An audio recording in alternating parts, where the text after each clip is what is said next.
Vamos começar pelo começo. O que é a neuropsicologia, especificamente?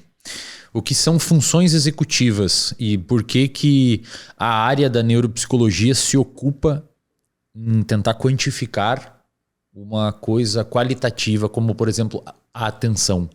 É interessante isso, né? Bom, vamos lá. Primeiro, a neuropsicologia é uma área que se desenvolveu a partir da neurologia, né? Também conhecido como neurologia cognitiva, né? É uma área que se ocupa de como que danos neurológicos comprometem a cognição e o comportamento. Cognição, emoção e comportamento, né? Então, de uma certa maneira, ela já evoluiu ligada à ideia de avaliar e tratar pacientes neurológicos. Dentro da avaliação neuropsicológica, a gente costuma dizer que a gente tem diversas habilidades cognitivas que a gente avalia. Então, a gente vai avaliar funções intelectuais. O que são funções intelectuais? É o conjunto das habilidades cognitivas do indivíduo representada num único fator. A gente faz isso a partir de um procedimento estatístico que a gente chama de análise fatorial, que é um procedimento onde a gente faz múltiplas correlações e a partir dessas correlações a gente tira um valor e esse valor é representativo da capacidade cognitiva do indivíduo. Mas ele é sempre feito uma relação com a idade do sujeito e a população geral, no caso. Perfeito. Como é que você sabe que ele ultrapassou ou não o limiar? Isso. Quando a gente fala em avaliações, a gente vai falar em dados nomotéticos e que são dados referentes a aspectos gerais do comportamento em relação à população e uma avaliação mais específica do indivíduo, certo?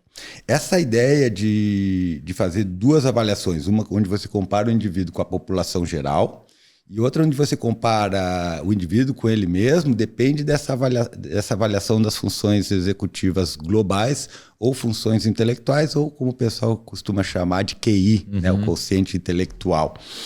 E a ideia, basicamente, é que você pegue uma grande amostra da população, certo? De pessoas, digamos assim, que não tenham nenhuma condição neurológica e psiquiátrica.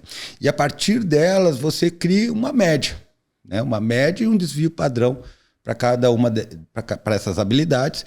E a partir disso, você compare o indivíduo que você está avaliando com a população geral. Então, o cara está ali, ele teve um desvio padrão da média, aí ele já está com um déficit leve. Se ele tem 2 desvios padrões, um déficit moderado, 3 desvios padrões, um déficit grave, né? Então, essa é uma comparação que a gente faz com o indivíduo dentro da população. E aí, por que a gente precisa dessa avaliação das funções intelectuais ou das habilidades cognitivas globais?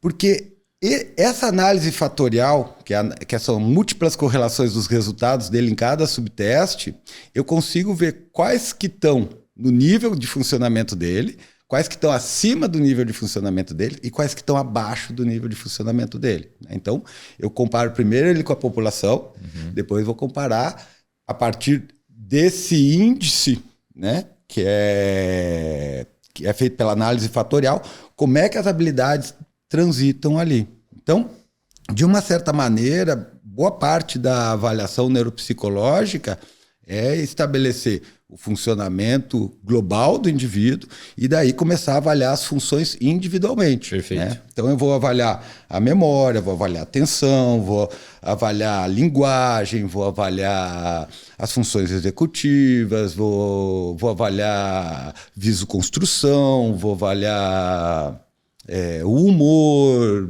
velocidade de processamento de informação e todos esses resultados dessa avaliação eu vou comparar com esse nível de funcionamento global do indivíduo, né? Se eles tiverem um desvio padrão para baixo, então a gente entende que ali tem algo que está deficitário, né? A partir de um desvio padrão para baixo, a gente entende que tem algo que está deficitário. E aí a gente consegue ter um cenário da onde o indivíduo está, digamos assim, com o seu desempenho rebaixado. E aí a gente pode, a partir disso, pensar quais são as redes ou circuitos que podem estar comprometidos em relação a esse desempenho que a gente vê.